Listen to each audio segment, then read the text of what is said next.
What's going on, guys, and welcome back to another episode of Career Mode. This is episode number 221, and we start today's episode off with a monthly scouting update. We rejected a couple of those players and continued the scouting on the rest of them, and we take on West Bromwich Albion for the first game of today's episode. And as you can tell by the title, in today's episode we're going to face both West Bromwich Albion and PSG, so both of our former clubs in the same episode, because we were drawn against PSG in the Champions League semi-finals and drawn against West Brom in the FA Cup semi-final. So taking on West Bromwich Albion here at Wembley for the FA Cup semi-final. Obviously, we started a career mode of West Bromwich Albion. We built a fantastic team there at the Hawthorns. Every single player in that squad, other than the substitute goalkeeper Asmir Begovic, was signed by me. So we clearly did a lot of good work there. But the first chance of this FA Cup semi-final would fall to West Bromwich Albion as Paco Alcacer cuts around Sonny Mari Williams and strikes it, but Christians makes the save and Holland gets the ball away. So still goalless. First chance coming to West Bromwich Albion in a game which I anticipated would be very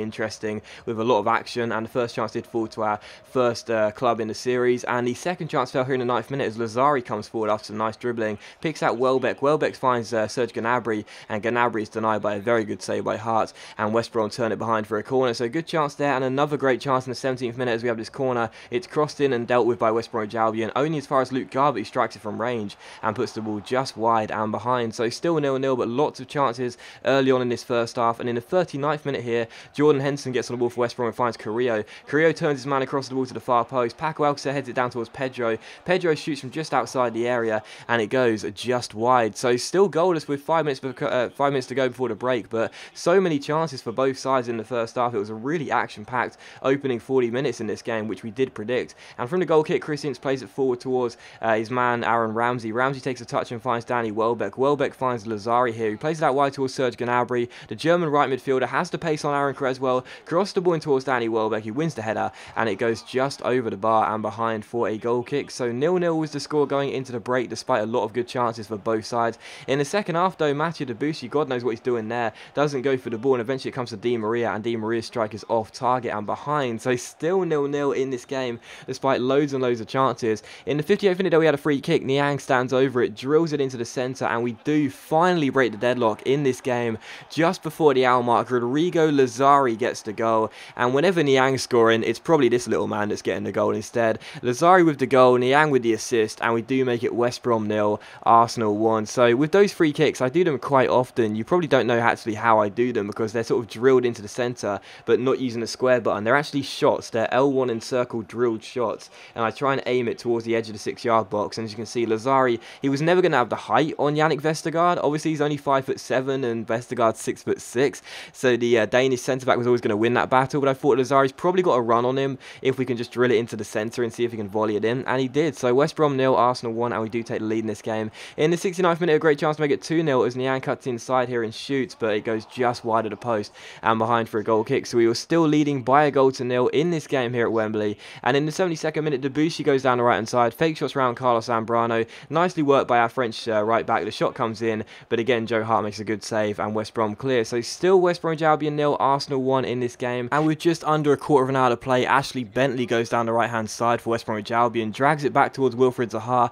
Zaha's inside the area and finds Theo Walcott, the former Arsenal man. He picks out Di Maria into Rooney, into Alcacer, and Paco Alcacer's header hits the bar, and Mari Williams turns it behind for a corner. So West Bromwich Albion almost grabbing themselves an equaliser there, and of course they would need one as the game was going to be ours as things stood. With just under 10 minutes to go, again West Brom with some nice passing, see Theo Walcott get on the ball, and Walcott's strike goes just wide of Christian's left-hand side post and behind for a goal kick. And the frustration on the West Bromwich Albion faces was showing, because they were getting opportunities, but they just couldn't seem to take them. So still West Brom 0, Arsenal 1, and with 6.5 minutes to go here, West Brom on the ball, Jordan Henderson. We win the ball back, and after some nice passing, Savanier finds Welbeck, De Silva Floro back to Welbeck to De Silva Floro, Savanier to Ramsey, nice little intricate one-touch passing, but the shot is saved by Joe Hart, and West Brom clear. So some nice build-up there, but we just couldn't seem to finish it off, and it was still West Brom 0, Arsenal 1. And as they went on the counter-attack here, Theo Walcott finds Paco Alcacer. Alcacer holds the ball up here, he's waiting for a runner, plays it inside towards Zambrano, and Zambrano can't keep his shot down. So West Brom again with another good opportunity, but they just couldn't take it. And as things stood, with 4 minutes to go, it was going to be Arsenal into the final of the FA Cup. But from the goal kick, we play it long, and West Brom do win it back. Paco Alcacer gets on the ball down the right-hand side here, turns his man, plays it inside towards Di Maria. He floats in across, and Theo Walcott, the former Arsenal player, makes it West Brom 1, Arsenal 1. So West Bromwich Albion, the Baggies level with just a couple minutes to go.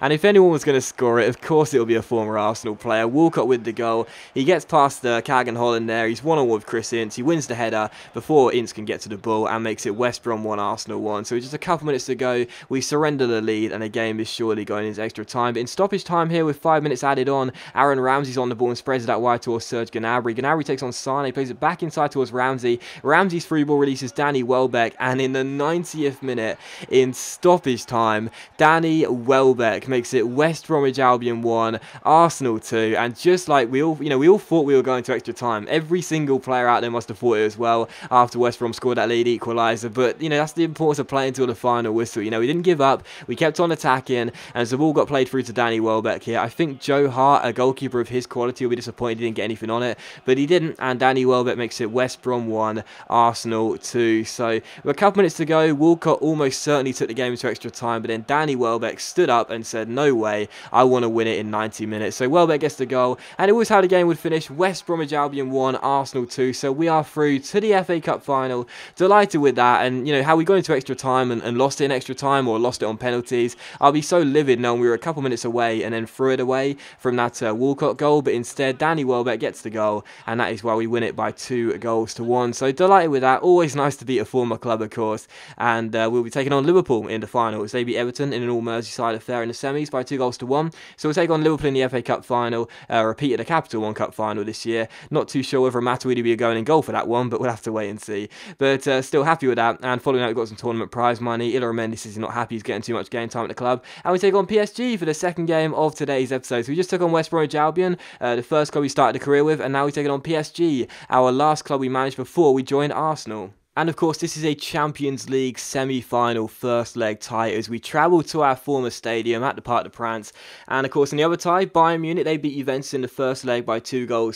So they got a very healthy lead going into the second leg. But of course, PSG's side, as you can see, is going to feature one player playing right wing for them who was going to be having a very interesting night regardless of his performance: Alexis Sanchez, who left us in the January transfer window in very, very controversial circumstances, saying for a while who was homesick and wanted to leave the club, and ended up going to PSG, obviously a country where he's never played his football in before. But the first chance fell to PSG, and the first goal was scored as well in the 5th minute by Eden Hazard on the left wing, and it was a really frustrating goal because I gave the ball away in the centre of the park. PSG worked their way up the pitch really quickly, and after the back heel was laid off to Hazard, he went one-on-one with Chris Ince, and he was never going to miss. So the worst possible start here. Eden Hazard, the Belgian, makes it PSG 1, Arsenal 0, and only had myself to blame for that goal. So already behind in this game, not the start we needed, and in the 26th minute here it could have been 2-0. Verratti finds Lacazette down the right hand side. Lacazette tries to cross the ball in, it's blocked first time, we fail to get it away. Ryan Sarr's header finds Marco Verratti. Verratti finds Lacazette. PSG on the ball here, not giving it away.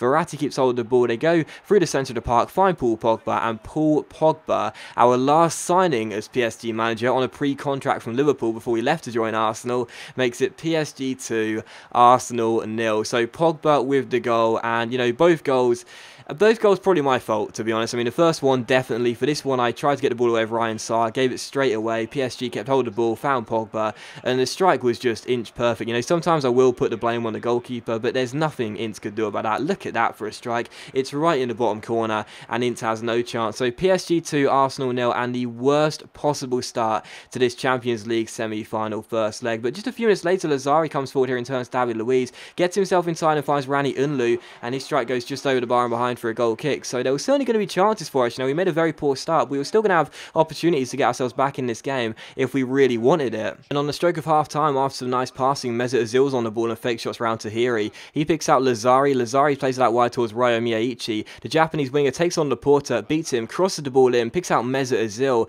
and the German's header goes just over the bar and behind for a goal kick. So despite being 2 goals down at half time, we were still definitely in this tie. It certainly wasn't going to be all one-way traffic in the second half. And 10 minutes after the restart, Jordan Proctor Proctor off the bench, wins the ball back and takes it around Levin Kurzawa down the right-hand side. He beats him, all ends up. Wonderful stuff from Proctor off the bench. He takes aim, it's blocked by Kurzawa, but it falls to Miyaichi, and the Japanese winger does make it PSG 2, Arsenal 1, 10 minutes after the restart. So the importance of the away goal could be crucial here in this semi-final tie, and we get one through Miyaichi. So that was the aim in the second half. Even if we can see the third goal, make sure we get ourselves an away goal, as that could be really important. So Proctor did really well to win the ball back there. His shot was blocked, and Miyaichi's strike, I have to say, Lloris, I'm surprised he let that one into the near post there. I think he should have got something on it, but still, it was PSG 2, Arsenal 1. In the 72nd minute though, how about this? PSG worked their way inside with Alexis Sanchez here. He finds Paul Pogba. Pogba then finds Lacazette. He's tackled, but they keep hold of the ball, PSG. Pogba finds Eden Hazard. Hazard's on the ball and finds Pogba. Pogba inside towards Sanchez,